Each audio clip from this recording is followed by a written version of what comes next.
Hello, welcome back to KPSN. This is the 8th and final episode. Today we are news anchors for this episode. I'm Chris. And I'm Tiger, and in this week's episode of KPSN, we'll be interviewing the boys' golf coach Greg Robinson, as well as the high school principal Mrs. Reeder, about updates in the junior-senior high school. And to conclude this 8th and final episode, we'll be saying goodbye to our senior class with a senior class slideshow of our 2025 graduates. On to the interviews. Hello. I'm Liam. And I'm Matthew. Today we are interviewing Coach Robinson about the golf team. Thank you for being here with us. No, thank you for having me, guys. What made you help with the high school golf program? Well, I've been golfing my entire life, and the golf team had a lot of boys go out for golf, 20-some kids, so they needed some help, and I thought that I might be able to pass on some words of wisdom to the golf team and the kids and help them learn the game of golf. For our listeners who are unfamiliar with golf, could you explain some of the score terminology of golf? Yeah, sure. So the word par is a number that's designated on each hole as far as how many strokes it should take you to complete the hole. So there are par 3s, par 4s, and par 5s.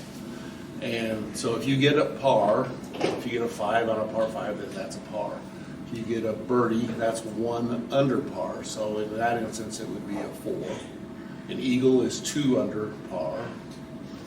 On the bad side of things, a bogey is 1 over par, and a double bogey is 2 over par, and that's how you keep your scores.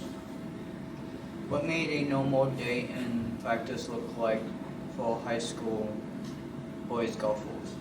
Well, being that we have so many, it's quite a logistical problem. We can only put about 10 boys on the driving range at a time, so we have some of the boys are on the driving range, and some of the boys are on a putting green, and some of them are just out on the golf course. So we have them scattered kind of all over the place, and they'll take a little bit of time at each one of those spots every day. How do you think our team will compete based on golf practice so far? The team is, obviously we have Kyler, who is a very, very accomplished golfer, and our other boys are all very equal in their abilities, and I think we're going to compete fine as far as the team competition goes, and I would expect Kyler to be at the top pretty much all the times. Is high school golf all scored individually, or there are also team scores? There's both. You get scored individually and you score as a team, and they'll give medals to usually the top 10 individuals in each tournament, so you do score it each way. In your opinion, what steps do you need to take as a coach for the golf team to have a successful season? It's being that we're young. We have, I think, 15 of our 23 boys are either freshmen or sophomores, so we're a very young team, and I think trying to teach them how to be disciplined on the golf course and how not to turn 1 bad shot into 2 bad shots, into 3 bad shots, into 4 bad shots, and trying to teach them that sort of experience on the golf course would be a very helpful thing for them. If you could give our listeners 3 pointers for the proper golf swing, what would they be? Well, the first pointer isn't really very specific to the golf swing, but I would encourage anybody that wants to learn how to play golf to start with a lesson. Take a lesson from a professional, not your next door neighbor or the guy you're playing golf with. Take a lesson from a professional and get the basics of golf first, and then after that, the other couple of things would be, make sure you get a proper grip on the club. That always leads to good fundamentals. Thank you for being here today. Thank you, guys. I'm Liam. And I'm Matthew. Today we are interviewing Coach Robinson about the golf team. Thank you for being here with us. No, thank you for having me, guys. What made you help with the high school golf program? Well, I've been golfing my entire life, and the golf team had a lot of boys go out for golf, 20-some kids, so they needed some help, and I thought that I might be able to pass on some words of wisdom to the golf team and the kids and help them learn the game of golf. For our listeners who are unfamiliar with golf, could you explain some of the score terminology of golf? Yeah, sure. So the word par is a number that's designated for on each hole as far as how many strokes it should take you to complete the hole. So there are par 3s, par 4s, and par 5s. And so if you get a par, if you get a 5 on a par 5, then that's a par. If you get a birdie, that's 1 under par. So in that instance, it would be a 4. An eagle is 2 under par. On the bad side of things, a bogey is 1 over par, and a double bogey is 2 over par, and that's how you keep your scores. What made a normal day in practice look like for high school boys golfers? Well, being that we have so many, it's quite a logistical problem. We can only put about 10 boys on the driving range at a time. So we have some of the boys are on the driving range, and some of the boys are on a putting green, and some of them are just out on the golf course. So we have them scattered kind of all over the place, and they'll take a little bit of time at each one of those spots every day. How do you think our team will compete based on golf practice so far? The team is, obviously we have Kyler, who is a very, very accomplished golfer, and our other boys are all very equal in their abilities, and I think we're going to compete fine as far as the team competition goes, and I would expect Kyler to be at the top pretty much all the time. Is high school golf? We are interviewing Ms. Reeder about happenings in our school. It's our understanding that the school received a very high rating when being evaluated this year. What was our rating in AQuest? And can you explain what goes into the rating process? Sure. So AQuest stands for Accountability for a Quality Education System Today and Tomorrow. And it's the system that the state of Nebraska uses to evaluate schools across the state. And they have 4 different ratings. It goes from excellent to great to good to needs improvement and needs support for improvement. And when I first started 5 years ago, the year before, we were actually a needs support for improvement school. And the way AQuest works, they look at your test scores and your proficiency in all areas, English, math, science, and determine whether you are excellent, meaning a score of 4, grade 3, good 2, and then needs improvement 1. And then other areas go into that to determine whether you can actually move up. And we were actually, as a district, a grade school, or a 3. But because of those other factors that go into it, which include our growth, so not just were we proficient, but did students actually grow from year to year? So maybe they weren't proficient, but they actually got better in their scores. Our attendance rate, did that improve? Some other areas they look for are like graduation rate, educational opportunities and access, our partnerships, those kinds of things. So those things can actually add to your score, and because of some of those other things, we actually got a +1, and it moved us to excellent. So we were actually excellent last year. We were one of only 2 or 3 schools in the whole Panhandle that were excellent last year. So we're very proud of that score. What are some big plans you are thinking of for the upcoming school year that you are excited for? Well, I think one of it's not big plans I'm excited for. The thing I'm probably most excited for is we are going on year 2 of having all of our teachers return. This is a very unusual thing in education. Most of the time you're looking at 2 or 3 teachers, maybe more, leaving education, leaving the school district, going somewhere else. It's unusual to have everybody come back. And I shouldn't say we're having everybody come back. Mrs. Walter, as you may have heard, is leaving JAG. JAG is actually a program that's through the United Way, so it's not a person that's hired by Kimball Public Schools. They're hired by the United Way. But she is not leaving our district. She's actually going to the elementary. So technically we have 100% retention, and that's really unusual. And what that means is we don't see a lot of huge changes. And when you have a lot of consistency with your staff and your programs, it means you're just going to continually improve. We don't have to train new teachers in what we do. And when kids get to start the new year not having a lot of change, we get to just jump right back in with the same programs that we see. That actually allows much smoother start. We had a really smooth start this year, I think. We just got to jump right back in. So that's what I'm really most excited about, is the fact that we aren't seeing huge changes. We get to jump back in with the same staff, a 4-day week again, which is wonderful. It's going to be a great start. How have you liked being the principal, and have you had any challenges that you had to overcome in the years of you being a principal? I've loved being the principal. I think the biggest challenge I had to overcome was in my very first year. It was my first year being a principal in any school district, and it was Mr. Anderson's first year being superintendent, and it was the first year of COVID. And that was a huge challenge to jump into a brand new position and having to navigate. We had just come out of a semester or quarter of being at home and starting that year up of all of the rules and regulations from human health and services, or health and human services, and the 6 feet and all of the things, having the barriers up, and kids hadn't been in school in 3 months, and plus the summer.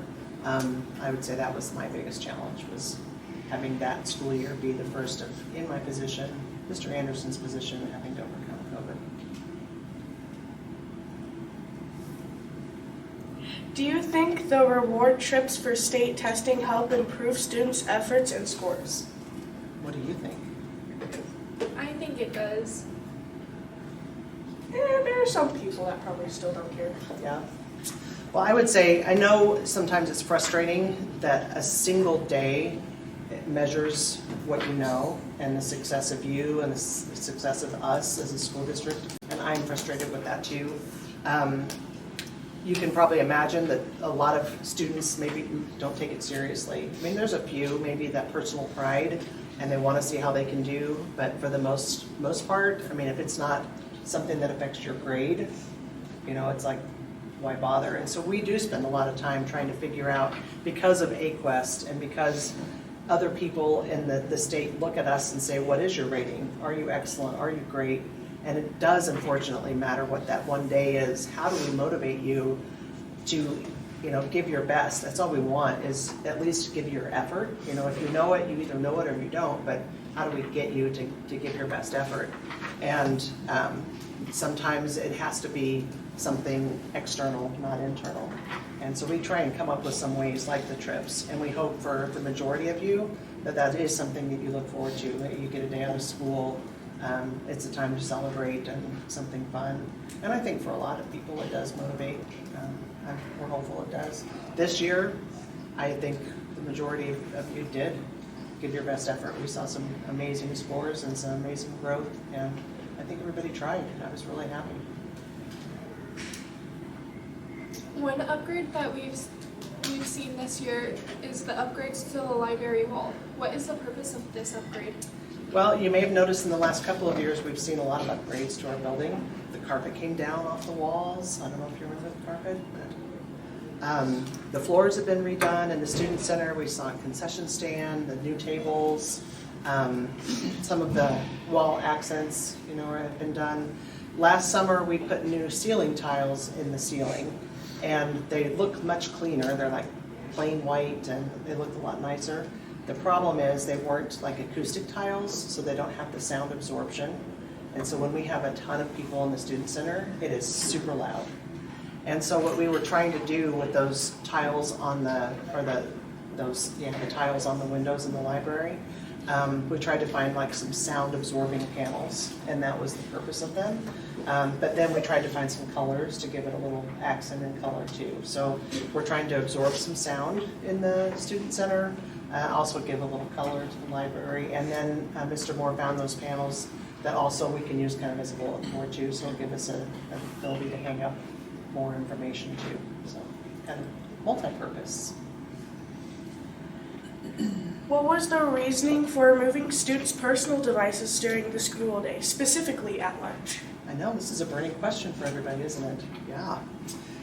It was a big change, but here's kind of the why behind it. Last year, as I kind of walked through the lunchroom, I'd see tables full of students on their devices, nobody talking. Sometimes you'd be Snapchatting the person across the table from you. And instead of just talking to them. And you guys know my mission, our mission, right? To educate every student for a lifetime of success. And it means really to help every student succeed in life. And this isn't just in your classes, but it's in your jobs, your relationships, wherever the future takes you. And as I talk to employers, one of the biggest things you can do to be successful is communication, right? And when you're looking to communicate, this means eye contact, reading body language, right? Holding a conversation, even when it may be uncomfortable or awkward.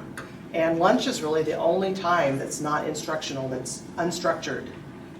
It's the only time in the day, and I wanted to protect that time, not to punish you, but give you a chance to practice that communication, being human together, right? To laugh, to talk about your day, talk about your troubles, talk about what's going on, give you a chance to connect, develop those real skills to communicate and help you be successful in life. And it's not just about phones, it's about really helping you learn something and the way that you can communicate and be successful outside of school.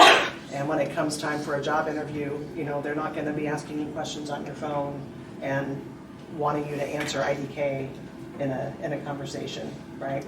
So I'm thrilled to hear the noise in the cafeteria at lunch, seeing everybody communicate with each other.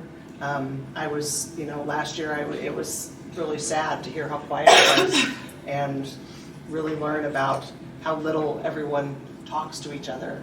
And again, when I hear from people that are in job interviews, that when people are talking to them and they're looking like this and they can say yes or no and that's about it, that's not going to get you guys successful after high school. So that's my job, is to get you those skills. That's what I'm trying to do.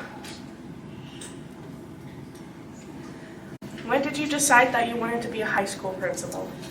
I was kind of late to the education game. I went to college for engineering, and I was actually in industry for about 20 years. I didn't start teaching until I was in my 40s, and I became a math teacher.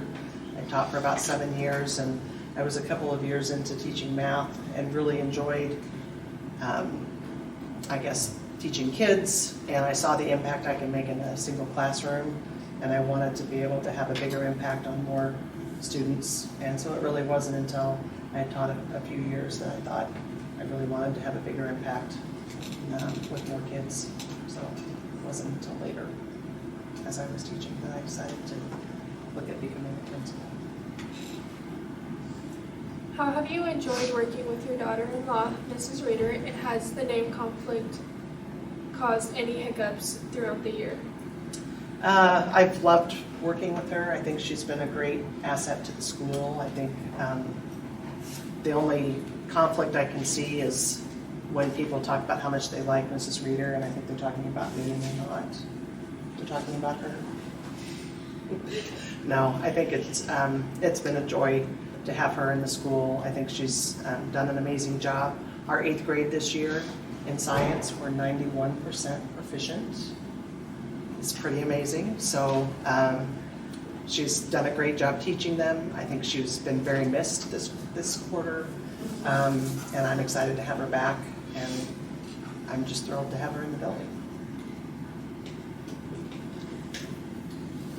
Well, thank you for letting us ask you about questions for the upcoming school year. Of course. Thanks for interviewing me. You're welcome. Yeah.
We would like to thank you for supporting us throughout this exciting year on KPSN.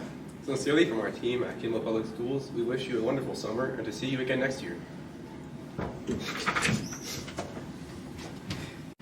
We would like to thank you.